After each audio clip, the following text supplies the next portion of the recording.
I would like to welcome Sud Menson. Many of you know Sud. He's the head of software product development at Esri, representing some 2,000 members of our dev teams who are responsible for creating ArcGIS every day.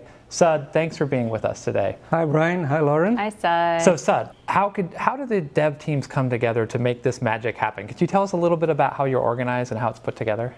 Sure.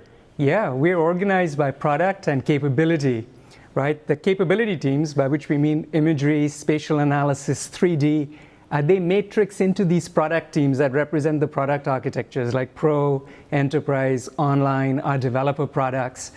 Now, each of these teams, they themselves have sub-teams, and these teams themselves are distributed across the globe, in the United States and across the globe. So it really makes a lot of communication and collaboration to bring it all together. I can confirm, as a member of one of those matrix teams, that is how it works. Yeah. A lot of things come together. So let's talk for a minute about our reactions to the Plenary. I mean, I'll speak first. I guess I'm always struck by the breadth of ArcGIS and the mission that it supports. It's so cool to see everything across the Plenary. There's nothing like it to really bring the whole experience together. Sud, what was your take? Yeah, it's vast, right? Jack does an amazing job of just going over the breadth of it all. And then the rest of the Plenary, we sort of drill into the different areas that are of topical interest, right? Like what's really happening today, but we can't really cover it all. That's what the rest of the week is for. Right.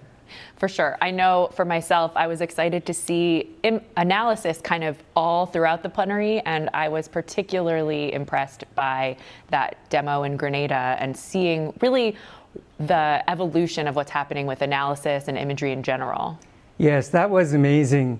We've been doing imagery for a while in Pro, in Enterprise, but this really brings all of it to SaaS. Mm-hmm. And that's really the data management, the visualization, the analysis. The teams have been working really hard on that. And I think that we're very happy to see it available now, ready to use.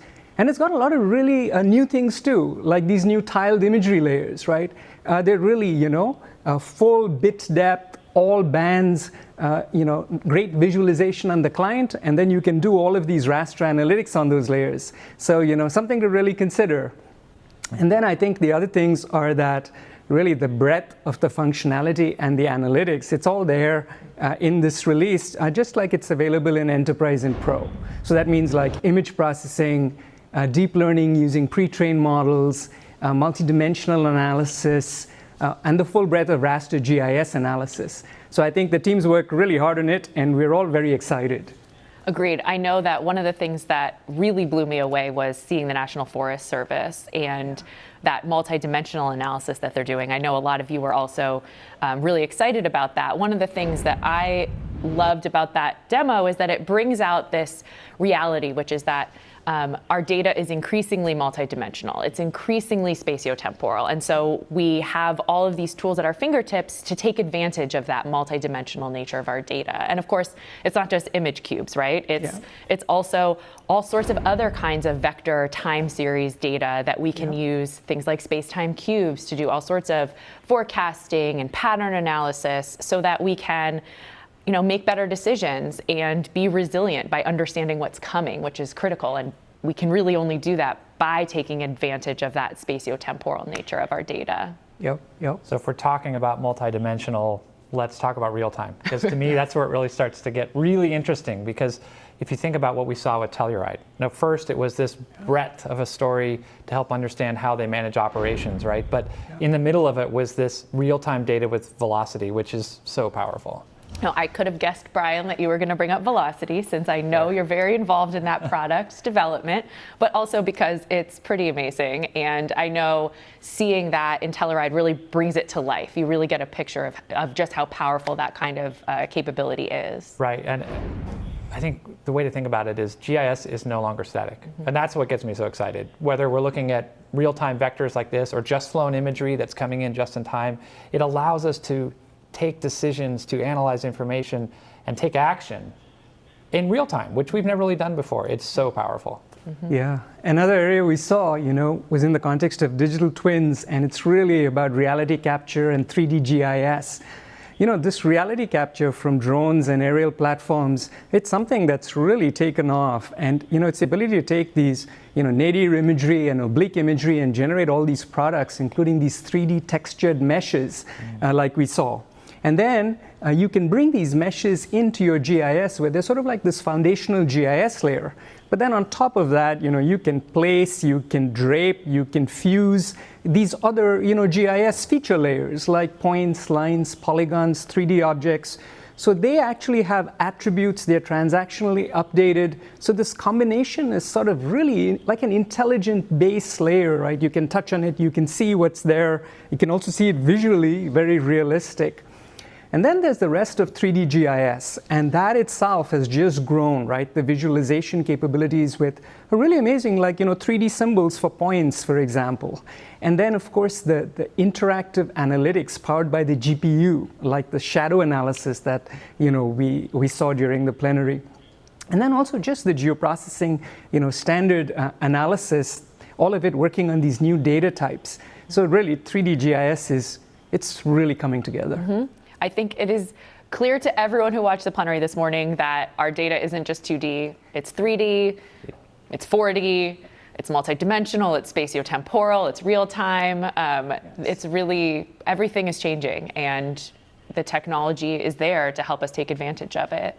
I do want to call out one thing which I think is really important, which is obviously we're drawn to the very new, exciting, new capabilities, new products, new technology. And of course, I love the new stuff too. But sometimes it's the little things that make the biggest difference, right? I mean, I use Pro every single day, and that Pro demo really stood out to me. Yes. It's those little things that are going to make my life easier, that make me so happy to see, and things like the command search, things like copying that Python code without having to run a tool, little stuff that makes a big difference. Of course, there was also the not so little introduction of the new data engineering experience, which I am biased is pretty amazing. I was very involved in the development of that work along with an amazing team, and I think people are going to really love being able to quickly and efficiently interact with their data, visualize it, explore it, and then clean it and prep it and get it ready for the fun stuff, the analysis. Yeah, that bread and butter work that you talked about is just so important. If we were together in San Diego, those would be the big applause moments, yes, right? Those productivity definitely. tools, the thing that just make the heart and soul of GIS better every day. And I really appreciate the work that all the dev teams are doing on that front. Mm-hmm. Now, what we'd like to do also is hear from the users. There was a lot of chatter, tweets, and other comments going on during the plenary. So we'd like to bring up some of the comments that we saw during the plenary and maybe talk about those for a minute. So here's one that stood out to me. There was a lot of commentary about the power of spatial analysis and different features and functions, and the Forest Service demo certainly knocked people's socks off. And Bonnie made this great comment about harmonic regression and how it's being used by the Forest Service. I love the call it my mic drop moment. So that one really jumped out to me.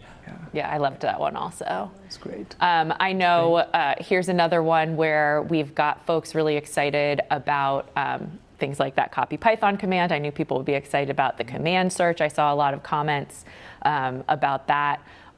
There's just a lot of talk about Pro, and again, those little things that make a big difference.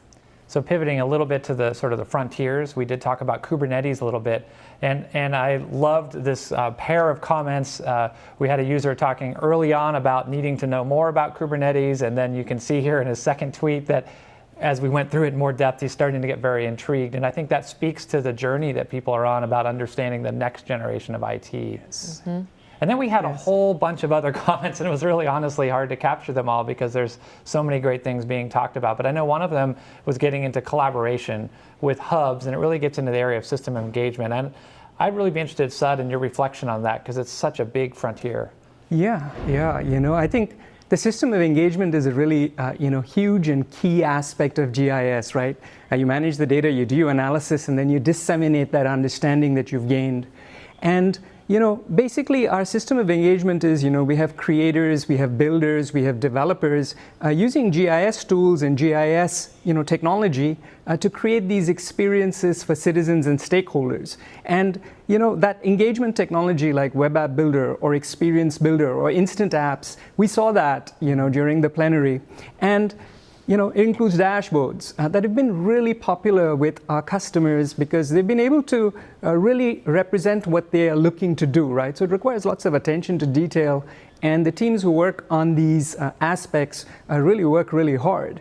And then there's the hub, which sort of takes that engagement to the next level, right? Like with respect to open data, with respect to initiatives that are focused on things like COVID response, and then also with respect to two-way engagement with the community, right? So the community themselves are participants in this process. So yeah, I mean, the system of engagement, including hubs, really big part of GIS. One of the three pillars. Yeah. Well, one thing that comes to my mind is also story maps, and we saw some really great story maps demos. Absolutely. And as someone who's really involved in spatial data science, I often talk about that last 10%, that ability for us to tell our story, because it doesn't matter how great our analysis is, it doesn't matter how great the data we've collected is, if we aren't communicating it really effectively and it can't be used to make decisions, so kind of what's the point? And I think that we really saw that come through in the plenary today. Absolutely. So one of the great things about this event right now is we have users with us. And in fact, we have one of the best users in the world.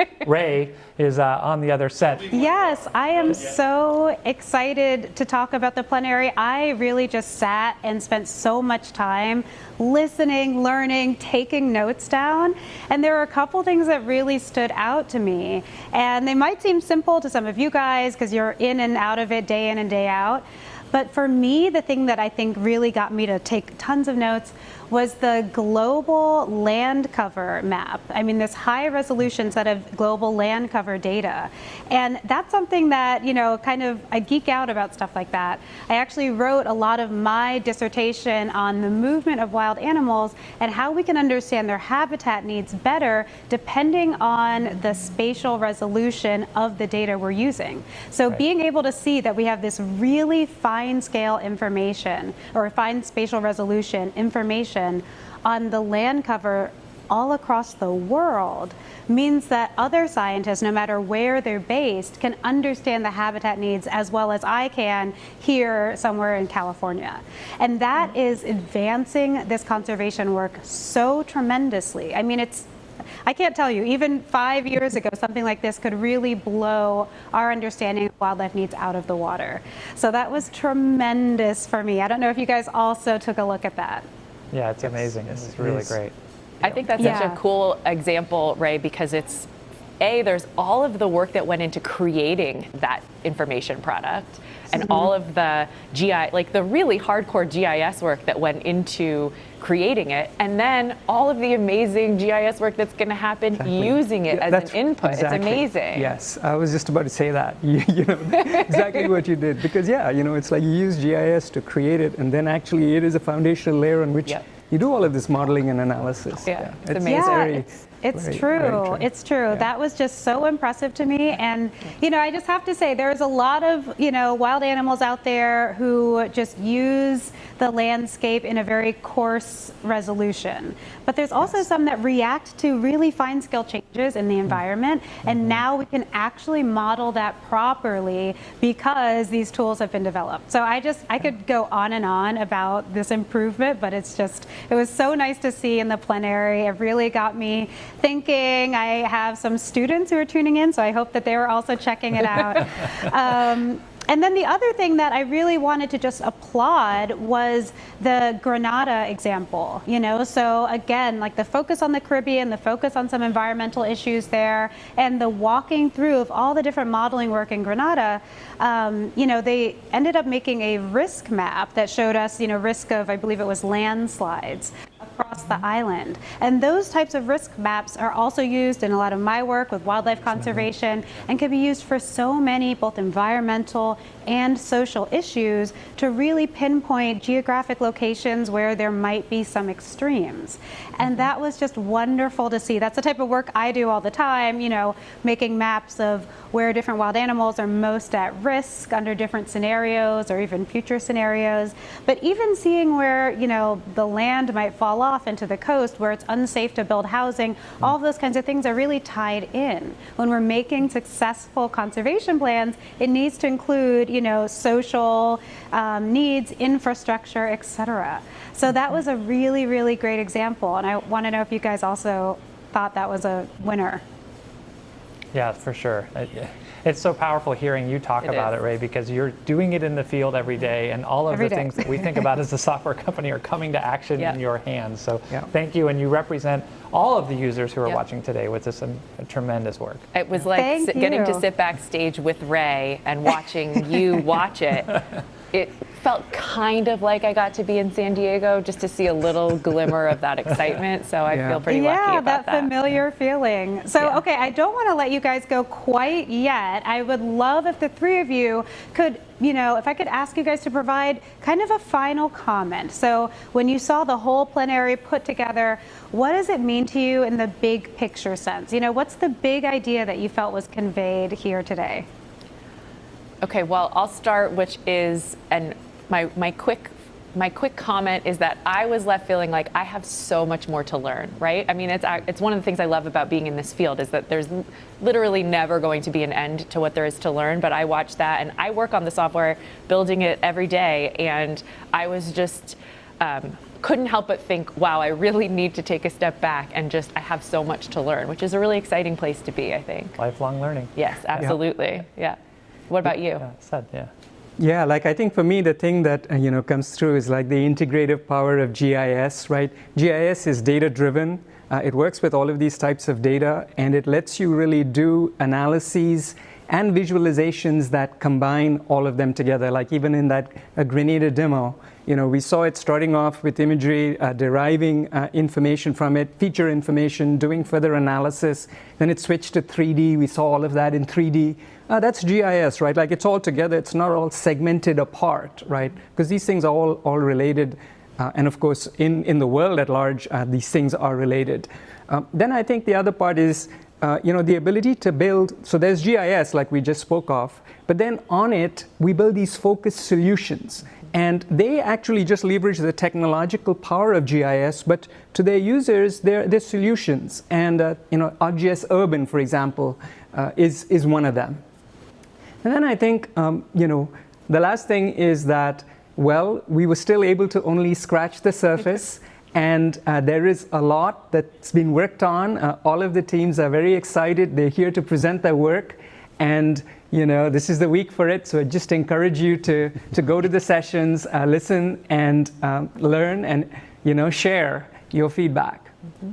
Thanks, Sud. I guess I'll just close with my reaction is I'm always struck by the power of GIS and its sort of impact at scale, bringing information to everyone, reaching far beyond the community of GIS users to make a positive difference. We've certainly seen that. And it's a privilege to be part of this community. And from all of us at Esri, we want to thank you. We appreciate being at your service and being able to support the important work that all of you do.